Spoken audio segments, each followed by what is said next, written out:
porque eu vou esperar que ver se vem mais alguém da primeira série aqui. Eu botei o mesmo link porque já está na aula de vocês, né? Lá também já tem aula, viu, Zé Fernando? Pode ir assistindo lá enquanto eu vejo aqui se eu consigo pelo menos concluir essa daqui com a turma da primeira série. Tá bom? Tá faltando um monte de gente. Pois é. Mas lá já tem aula, entendeu? Porque eu quero Uau. Já tem aula. E vocês têm. Uhum. Vamos aqui.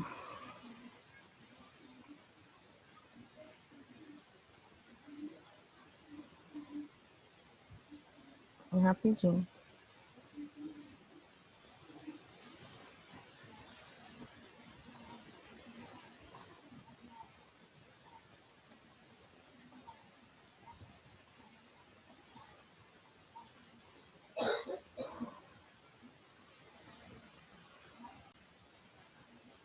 Bom dia, tá? Estamos aqui em mais uma videoaula, só que essa aqui a gente vai só detalhar um pouco dos assuntos que já estão na nossa plataforma. Inclusive os alunos que não estão nessa aula e puderem assistir todos os links que eu coloquei, além dos links que estão lá, puderem pesquisar sobre o nosso conteúdo também, a gente agradece, né? Porque pesquisa nunca é demais, conhecimento também não. Então a gente vai aí para o capítulo 10, que trata aí do Novo Mundo. Que Novo Mundo é esse? Hein? As explorações e as expedições que trouxeram os portugueses e os espanhóis, os franceses e os ingleses para o nosso mundo. No caso aí, o Novo Mundo é a América. Então preste bastante atenção. Sempre que vocês ouvirem falar essa questão de Novo Mundo, está subentendida aí a América portuguesa, a América hispânica e a América inglesa. Qual a diferença, né? Quando a gente fala de América Portuguesa, está subentendida o Brasil, que foi colonizado pelos portugueses. Quando a gente fala de América Hispânica, são os países que foram colonizados pelos espanhóis. Então, geralmente, aí os países da América Latina. E quando a gente fala de América Inglesa, a América colonizada por ingleses. Lembrando que onde essa América aí foi colonizada por ingleses, teve também disputas territoriais envolvendo franceses também. Então, a gente está falando do território americano, tá, gente? Então, vamos aqui. Dá para se perceber a questão do novo mundo, como se deu esse processo. E como se deu o processo de programação para que essas viagens ocorressem e esse homem chegasse aqui. Né? Vale ressaltar que aqui existia todo um misticismo em torno das navegações, porque não se tinha ainda uma precisão de como se chegar nessa América. Haviam rabiscos, né, feitos de que existiria esse mundo, no caso a América, mas que ninguém tinha uma certeza 100%, principalmente porque as embarcações não eram tão precisas, não eram tão seguras. E aí nós vamos ter uma parcela da população que era muito ligada a essas navegações, e quando a gente percebe que eles iam para essas navegações, eles iam só sabendo que iam. Tinham uma certeza, muitas vezes, que eles poderiam não retornar pela insegurança das embarcações. Vamos supor que 4 embarcações saíssem do seu país europeu de origem para vir, por exemplo, para a América.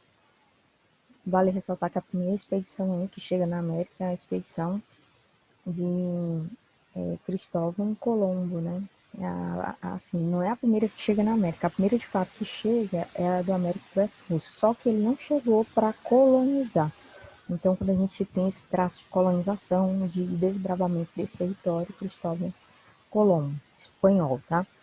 Então, assim, como as embarcações eram muito imprecisas, muito pesadas, a grande parcela da população que vinha, eles geralmente tinham a questão das confissões, porque eram muito ligados à religião, principalmente ao cristianismo. Toda a galera aí da Península Ibérica, os portugueses também, os espanhóis eram muito ligados.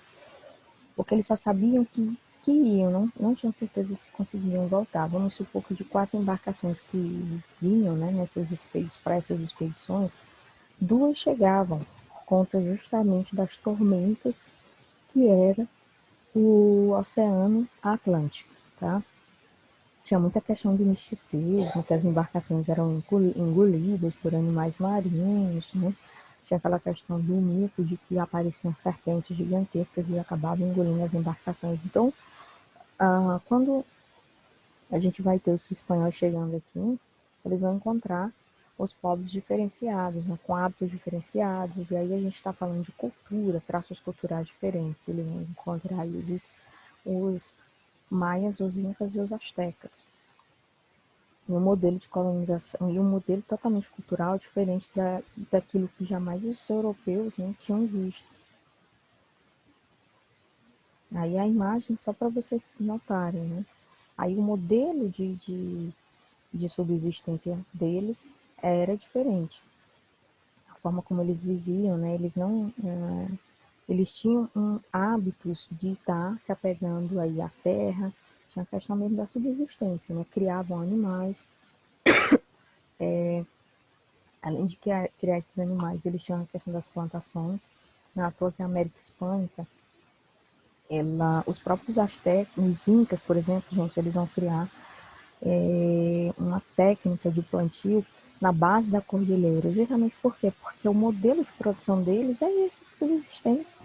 Eles não tinham aquele conceito europeu de produzir, produzir, produzir para exportar, não. É muito parecido com os nossos nativos aqui, tá? Aí dá para perceber que a imagem se refere, por exemplo, ao modelo de colonização hispânica. Dá para perceber pela língua que está aí. Não é português e nem é inglês. Tá? Então a gente segue, né? Vamos avaliar, tá? Como eu já falei para vocês, antes dessa galera chegar aqui na América, tinha todo esse misticismo, porque várias embarcações já haviam sido engolidas pelo oceano, né? Então muitas pessoas morriam nessas embarcações, muitas pessoas, os navegadores mesmo morriam nessas navegações. E aí tinha os mitos, né, a questão das lendas que perpassavam esses ideais dos mares, onde nesse cenário de saída da Europa, né, em direção, por exemplo, a essa América, era tudo muito incerto. Não se tinha, por exemplo, objetos que davam essa precisão no mar, como hoje tem. Hoje a gente tem uma precisão muito grande. Não precisa estar se guiando só pela questão de estrelas, tudo. Eu, pelo menos, não saberia nem desviar a questão de estrelas, né?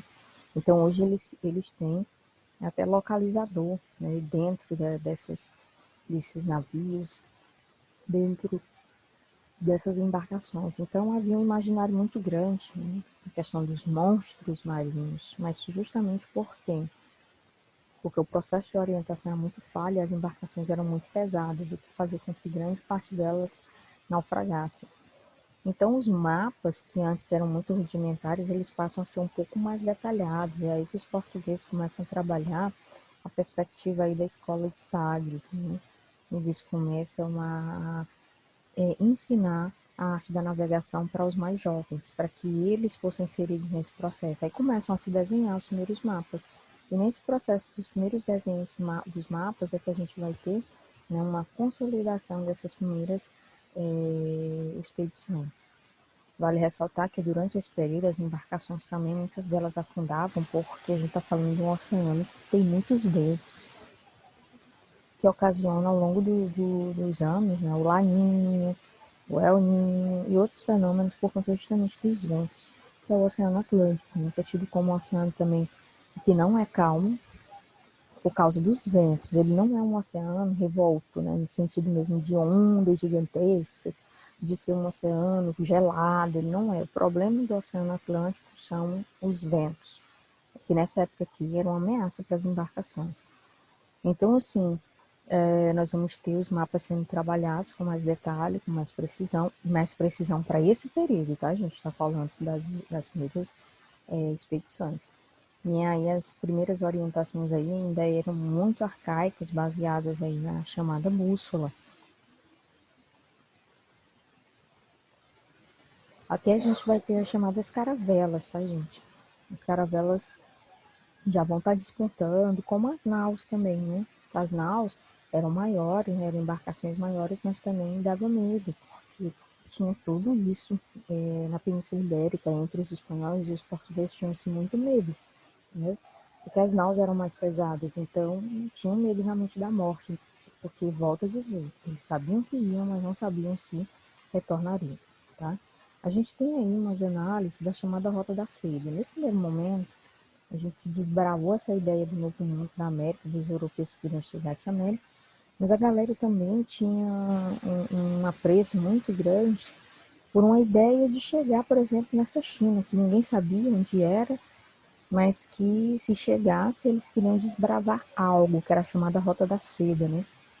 Por quê? Porque na Ásia tinha chamadas, vamos supor assim, na Ásia, na Índia, por exemplo, a Inglaterra já tinha as especiarias, então eles queriam rotas diferentes de comércio. Então eles imaginavam que a China seria uma grande produtora de seda e daria dinheiro para eles. Por quê? Porque a seda eles poderiam exportar, né?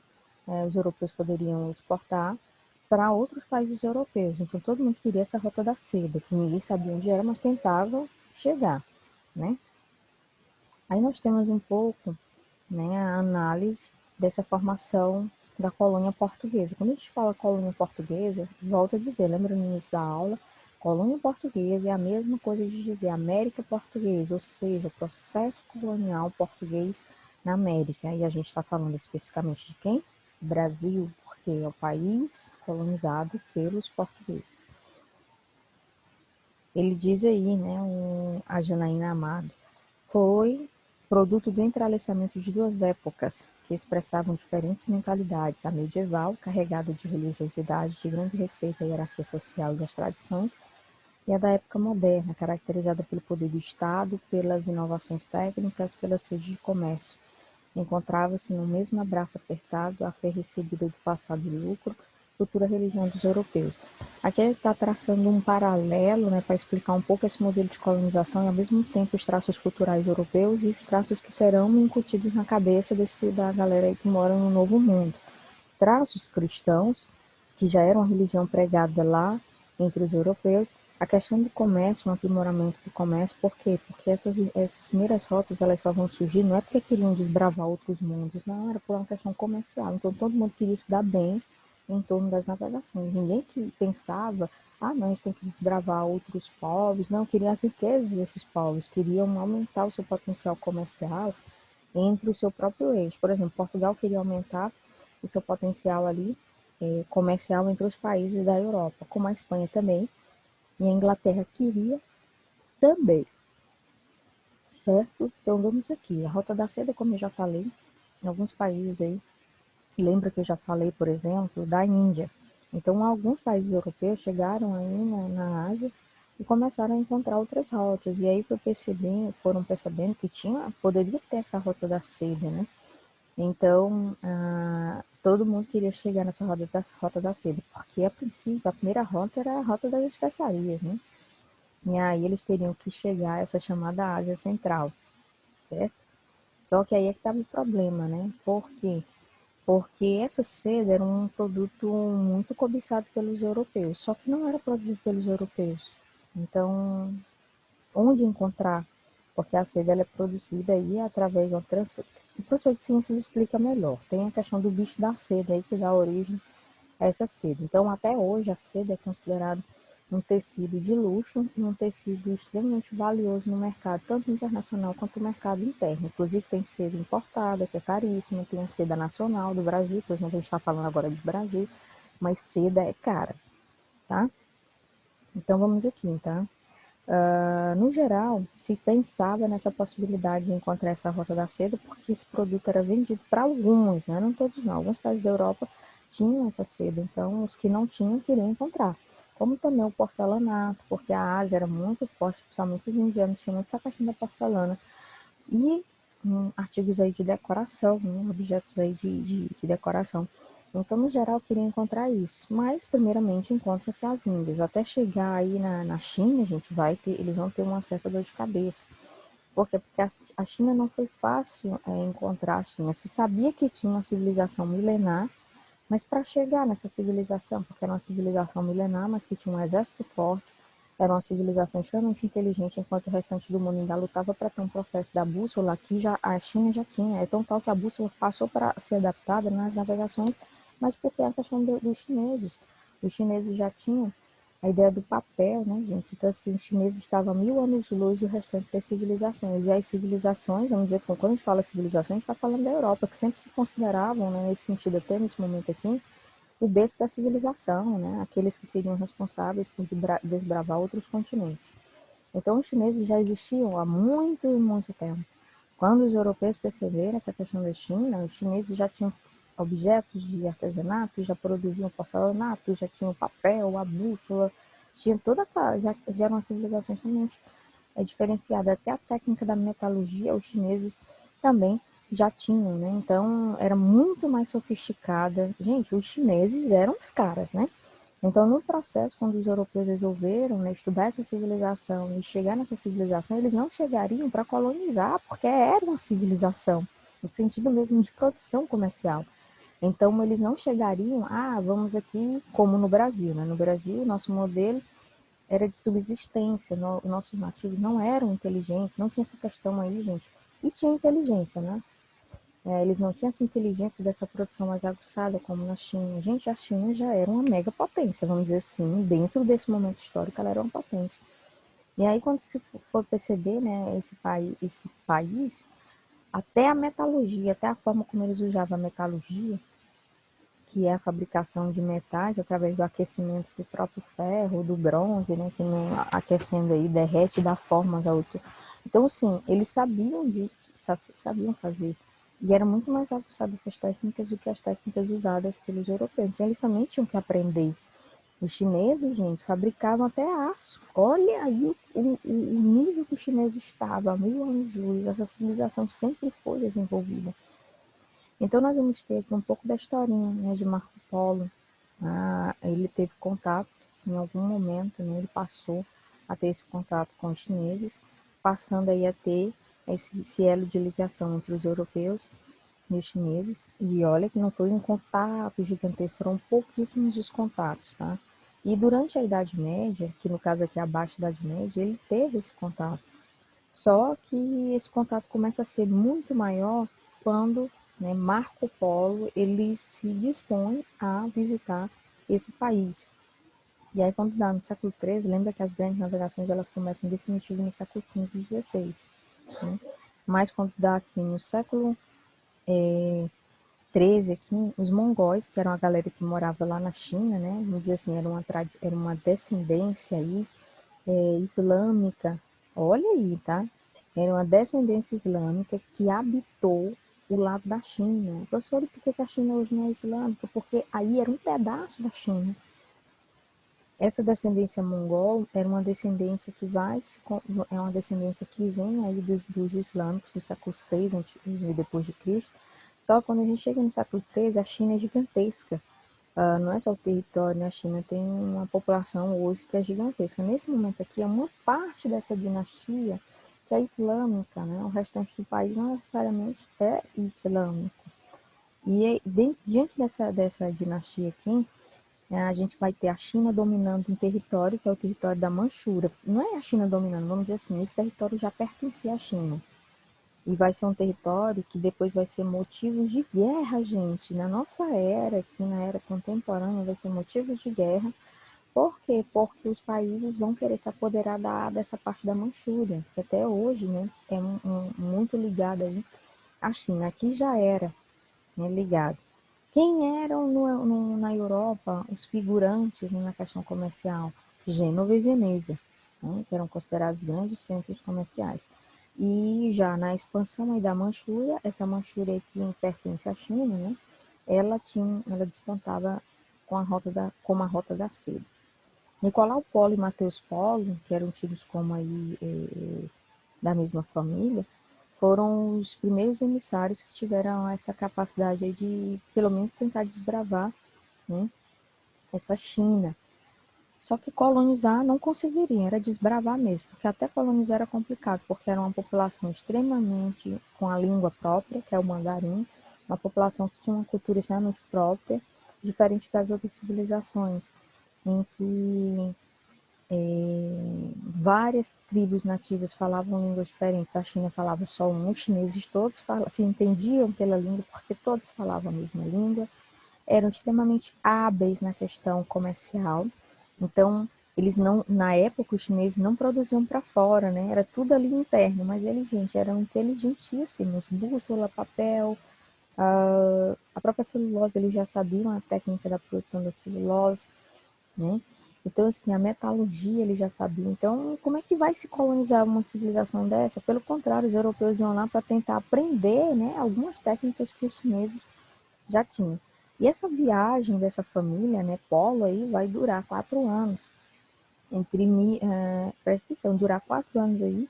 E nesse sentido, eles chegam, por eles só conseguem chegar, tá, gente? Eles não chegam em definitivo, eles só conseguem chegar num pedaço da China, que é onde hoje fica localizada a capital, Pequim, tá? E aí nós vamos ter as inovações tecnológicas. Essas inovações, lembra que a gente está falando de uma China que é desenvolvida nesse período e que os europeus querem participar desse processo de desenvolvimento para eles aprenderem, porque os chineses tinham que os europeus não tinham. Diferente, por exemplo, quando chegaram no Brasil. O que é que o Brasil tinha? Tinha todo um traço cultural diferenciado, mas não era ligado ao comércio. Os nativos brasileiros não eram ligados ao comércio. E aqui a gente está falando, gente, do século XIII. 13. Os europeus chegam no Brasil em 1500. O processo de colonização dos portugueses no Brasil começa em 1537, se não me falha a memória, 37, 39. A gente está no século XIII, a China já tinha tudo isso. E aí os europeus queriam chegar por uma coisa, né, por uma ideia da Rota da Seda, que era da Manchúria. E acabam percebendo que tem uma civilização, a chinesa, que está ali perto da Manchúria, que é extremamente desenvolvida e que tem técnicas que eles na Europa não conhecem. Técnica da metalurgia. Gente, eles têm a pólvora que vai dar origem aí, né, aos fogos de artifício. A Europa não tinha isso. Não tinha isso. Né? E eles já tinham, de forma mais aguçada, tinha até uma... Gente, a China tinha um papel moeda. O que é papel moeda? Tinha dinheiro.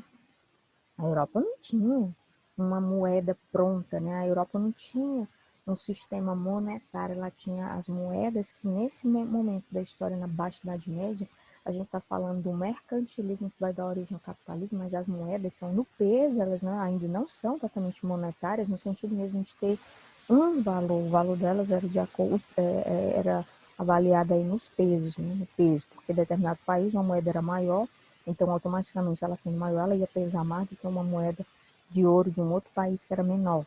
Então era assim que se avaliava. A China tinha um papel moeda, ela tinha dinheiro. Então até isso a China tinha. E a partir desse momento começa a se perceber que tem que incluir essas rotas aí para não mais só por uma ideia da Rota da Seda, mas para conhecer essa civilização que era top, né? E começaram a estudar essas rotas para que se passasse pelo Japão e pela Índia, essa mesma família, tá? E aí essa família vai descobrir muitas coisas sobre a China e depois de descobrir vão levar, né, essas descobertas para a Europa e vão ganhar, claro, né, vários relatos desse modelo de civilização. Eles vão contar aí como era essa civilização e como deveriam se chegar nessa civilização, né? Mas chegar é uma coisa, colonizar é outra. Então já surge na Europa aquela ideia de que essa civilização ela realmente é muito civilizada. Então eles não imaginavam, né, essa ideia de colonizar a China, eles queriam comercializar. Por quê? Porque eles não iam colonizar a China. O exército que a China tinha era muito grande. Aqui a gente já salta para o século XIV. E nesse sentido aí, essas narrativas da família Polo acerca dessa chegada à China vai desencadear um verdadeiro encanto pelos europeus. Os europeus vão fazer de tudo para chegar nessa China. Olha o tanto que essa família viajou, né? Quando a gente fala Marco Polo, são as viagens dele, né? Mas antes dele teve o outro da família, por isso que a gente fala família Polo. Olha o tanto que ele teve que viajar para tentar chegar nessas chamadas rotas, que antes eram desconhecidas. Aí tem um pouco da historinha dele. Quem puder e tiver em casa, né, aplicativos de filme, pode assistir. Na série de televisão, aí deve ter nesses aplicativos de filme, porque é série, né? Tem aplicativos de filme que são mais assim voltados a série. Gente, quando a gente fala de expansão portuguesa, quais eram os fatores que faziam com que os portugueses sonhassem chegar nesse novo mundo? a capacidade que eles tinham de querer mudar de vida, aumentando o potencial econômico do seu próprio país, no caso aí da metrópole, que é a metrópole de Portugal. Então, quais eram os fatores econômicos? Queriam novas rotas comerciais e nessas novas rotas comerciais desbravar novos mercados e ao mesmo tempo explorar novos mercados. Então, é com esse intuito que eles vão chegar aqui na América. E vale ressaltar que dentro da Península Ibérica, entre o século XIII até em si as primeiras embarcações aqui, as navegações que vão chegar na América, a gente vai a Europa vai estar passando, principalmente a Península Ibérica, que é a península onde tinha Espanha e Portugal, vão estar passando pelas chamadas guerras de reconquista, que eram as guerras aí onde a Península Ibérica ficou sob o domínio dos mouros, que eram, vamos dizer assim, eram tidos como descendentes aí dos árabes, os antepassados dos árabes de hoje. Então, eles estão dominando essa Península Ibérica e essas guerras de reconquista, uma guerra onde simplesmente os cristãos vão tentar pegar as áreas que estão dominadas pelos muçulmanos. Os mouros aí, gente, são, como eu já falei, né, são os antepassados dessa descendência árabe que já viviam uma esfera de islamismo muito forte. Então, os países que estavam sob domínio islâmico vão receber essas guerras de reconquista aí, que é de reconquista por conta de ter que os cristãos foram convocados. A gente está falando de um movimento, tá, gente? Que já está no final das cruzadas, que eram os cristãos tentando retomar os territórios que haviam sido perdidos para os muçulmanos. Então, a gente está falando da Península Ibérica que está cheia de mouros e os cristãos vão lá para guerrilhar contra os islâmicos para reconquistar os territórios que eram tidos como cristãos. Depois os cristãos conseguem dominar e essa península fica toda sendo cristã. Não é à toa que as primeiras embarcações que chegam, né, as primeiras expedições marítimas que chegam na América, chegam com quem? Com padres jesuítas. E os padres, né, da Companhia de Jesus, que vão ser os padres que, nesse caso aqui, serão os responsáveis pelo processo aí da catequese dos nativos e pelo processo de conversão desses nativos. No geral, tinha uma ideia comercial muito forte, porque se eles conseguissem desbravar novos mundos e explorar esse novo mundo, no caso aí, eles chegaram aqui no Brasil, eles iriam aumentar o poderio comercial, porque tudo eles poderiam tirar aí da colônia, que é no caso o Brasil, e levar para a metrópole. No primeiro momento, vocês sabem qual foi o produto, o pau-brasil, depois a gente vai ter a indústria açucareira, depois da indústria açucareira a gente vai ter a exploração do ouro, depois da exploração do ouro a gente vai ter a exploração dos diamantes, e depois da exploração dos diamantes a gente vai ter a agricultura ficando bastante forte, que é a indústria do café, né, o café, tipo exportação, e depois a gente vai ter a soja, que entra aos nossos dias, tá bom? Então, em geral, essa península tinha passado por esse problema das guerras de reconquista. Depois a gente vai estar sobre uma unificação, né, de todo o território. Por que todo o território se une? Porque nessa guerra bem que de reconquista, lembra que a gente acabei de explicar, nessa guerra de reconquista o rei de Portugal ele vai falecer. E quando ele falece, gente, vai dar uma certa confusão, porque ele vai falecer e não vai deixar herdeiro. Aí o rei da Espanha era um parente distante, resolve aí, né, entrar na disputa para unificar os dois reinos. Só que os portugueses não querem essa unificação. E dentro desse processo, né, a gente vai ter a chamada Revolução de Avis. Essa Revolução de Avis é esse processo. Os espanhóis querem, o rei da Espanha, ele vai lutar para ser rei também de Portugal, porque ele é parente. Porque o rei de Portugal morreu, não deixou herdeiro, e aí ficou. E agora quem vai assumir? Então o rei da Espanha começa aí a tentar ser o rei também de Portugal. E aí essa disputa a gente vai chamar de Revolução de Avis. São as disputas pela sucessão do trono português por conta do rei que já morreu e não tinha deixado herdeiro.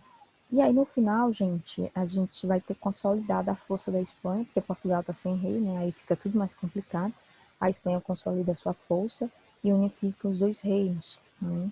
E a partir do momento em que a gente unifica os reinos, a gente não tem mais a Península Ibérica, a gente vai ter União Ibérica, porque a Espanha passa o rei da Espanha passa a ser rei também de Portugal, e aí há uma unificação dessa península, né, que vai ser chamada de União Ibérica, onde há uma maior centralização do poder nas mãos do monarca, tá bom? E aí a gente vai ter também em Portugal e na Espanha uma ligação entre a monarquia e a burguesia. Lembra que lá na Idade Média, quando vocês estudaram, que eu falei, a burguesia, que é essa classe, ela já começa a crescer por conta do comércio que eles fazem ao redor dos burgos. E aí, essa classe que antes não tinha nome, começa a se despontar como grandes comerciantes, e como eles faziam comércio ao redor dos burgos, eles vão ser chamados de burgueses. E aos poucos, esses burgueses, na baixa Idade Média, já quase no final da Idade Média, vão ser a principal classe de desenvolvimento da Baixa Idade Média, idealizando aí o conceito também muito forte do mercantilismo, porque antes era feudalismo, então eles idealizam esse mercantilismo e vão ser os braços direitos das monarquias, porque eles já estão ficando ricos, então os monarcas querem a ajuda dos burgueses para financiar a obra, e eles vão ter também os grandes financiadores de obras, né? É dentro da burguesia que surgem os mecenas, que são os financiadores das artes mais à frente, que vai dar a ideia do Renascimento, tá bom? Quando os mecenas, que eram burgueses, vão começar também a financiar as obras. Então, no geral, a península passa a ser União Ibérica, há uma conversão por conta das guerras de reconquista, os cristãos reconquistam os territórios ocupados pelos mouros, né, que eram islâmicos, através, tá, gente, de guerras. Então, no geral, a gente vai ter essa amplitude aí dentro desse território. Gente, tentem assistir, né, as videoaulas que eu botei lá para vocês, só para vocês entenderem esse processo, né, desse modelo de colonização. Quem não estava no início da aula, nós falamos sobre o modelo de colonização aqui na América, né, tido como Novo Mundo. Por quê? Porque a Europa, que é tida como Velho Mundo, começou a fazer expedições e a planejar as expedições para desbravar esse Novo Mundo. Essas expedições foram lideradas por ingleses, franceses, espanhóis e portugueses, principalmente por espanhóis e portugueses, que automaticamente tem o Tratado de Tordesilhas, eles não poderiam se cruzar, né, por conta de que eles já eram grandes navegadores, então os dois países não poderiam se cruzar, e é por isso que nesse processo foi dividido através do Tratado de Tordesilhas uma linha imaginária, né? Então Portugal só poderia cruzar essa linha imaginária da direita e a Espanha desse lado. Aí os espanhóis chegam realmente na América Hispânica, né? Eles chegam desse lado, e os portugueses chegam para o Brasil pelo lado aí em si do Nordeste, dá para se perceber, né? Então, do mais, a gente vai ficar por aqui. Assistam os documentários que eu coloquei lá para vocês entenderem a cultura desse novo mundo, os povos que habitavam esse novo mundo. Porque quando a gente fala novo mundo, não está falando só da América portuguesa ou da América hispânica, a gente está falando da América inglesa. Por quê? Porque na América inglesa passou por um processo de colonização inglês, que também contou com o processo de colonização francesa, mas depois, dentro do território dos Estados Unidos, os ingleses vão expulsar os franceses. Então, a gente está falando de uma América que tem traços coloniais de acordo com a sua metrópole, tá bom? Então, a gente fica por aqui. Quem puder, já assistam as outras aulas que tem lá, os links, tem os documentários, eu só não lembro se o documentário eu coloquei para amanhã, mas de qualquer forma está lá programado, assistam, tá bom? Do mais, tem alguma dúvida? Não, Gente, Não. nós vamos ficar aqui nessa ideia de lucro e fé, por quê? Porque a gente está falando do mercantilismo, né? Então, o mercado aqui, apesar de estar muito ligado à questão comercial, vocês vão ver um pouco das cruzadas, porque vocês já viram, né, no capítulo que a gente tratou ainda da Idade Média, lembra? Capítulo 5 e 6, se eu não me engano, que estavam juntos, questão comercial e a transição do feudalismo para o mercantilismo, tá bom? Então vamos ficar por aqui. Bom dia para vocês. Assistam os outros links que estão lá, viu? Tchau. Tchau. não. Tchau.